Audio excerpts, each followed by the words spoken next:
After the collapse of the Soviet Union, we were promised the Pax Americana. Maybe you guys remember that. Seems a while ago now, but under George Bush Sr., we were promised the Pax Americana. Excuse me.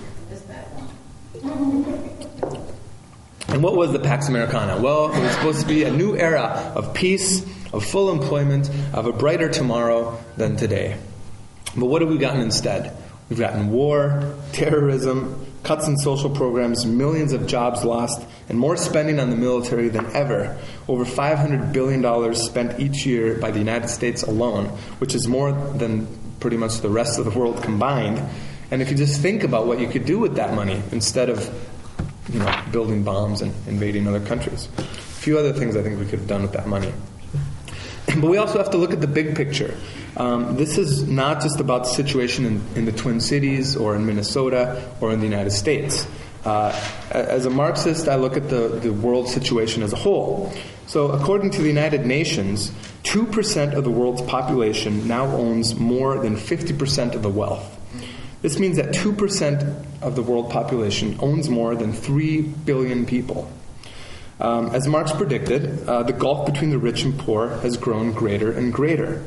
Now, of these poor people, 1.2 billion people live in extreme poverty.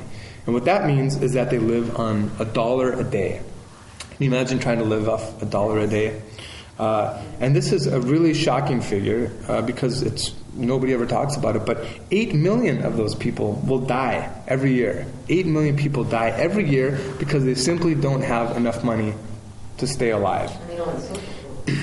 So this is the situation confronting humanity at the beginning of the 21st century.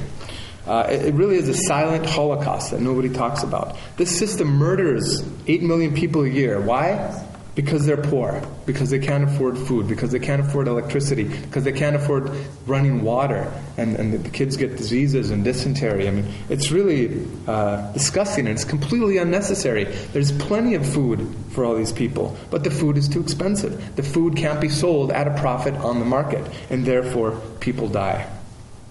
This alone should be enough to convince anybody that capitalism is an absurd system.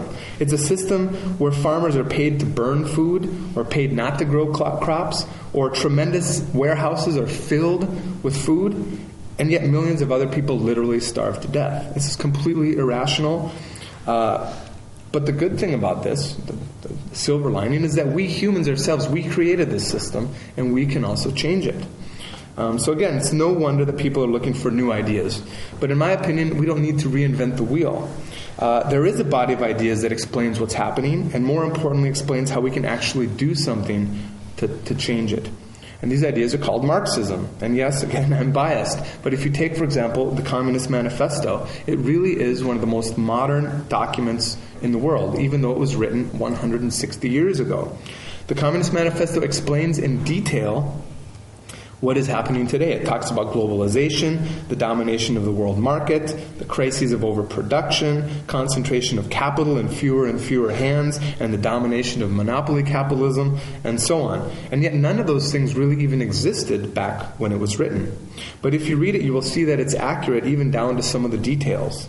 Now, obviously, some parts of it are outdated, but in the fundamentals, I think people would be really surprised to see just how accurate these predictions were. And I would encourage everybody to read the Communist Manifesto on their own, even if it's just to form your own opinion of it. You shouldn't believe what I or anybody else says about the Communist Manifesto. Read it for yourself. That's what I did, and that's how I ended up doing what I'm doing today. So at least you can form your own opinion of it. Now, millions of Americans say that they're uninterested in politics, they're uninterested in economics, and they're apparently apathetic. They'd rather watch Monday Night Football or Dancing with the Stars than worry about politics or economics. But even if you are not interested in politics and economics are interested in you. And on the basis of your people's own experience, increasing numbers of formerly apparently apathetic people are waking up to an active interest in politics and economics. In my opinion, this is a big explanation, a big part of the explanation for the Obama mania that's sweeping the country and even sweeping the world. Within the limits of the two-party system that we have in this country, two parties that defend the interests of the capitalist class, millions of Americans are in a way looking within those limits for a solution to their problems. Now, if Obama wins, and at this stage that appears to be the most likely outcome, we're about 5 days from the election tonight, although we've seen the Democrats snatch victory from the jaws of defeat time and time again, so we'll see what happens in about a week here. But I think we can predict that sooner rather than later, millions of people will be bitterly disappointed with his policies, and they'll be even more open to socialist ideas. People are going to have to see for themselves that all this hope that they have really isn't going to be realized. But people have to go through that experience. So, because for decades we've been brainwashed. We've been told that the free market reigns supreme, that socialism and Marxism don't work, that capitalism is the best, and that it's the only possible system, and that there's simply no alternative.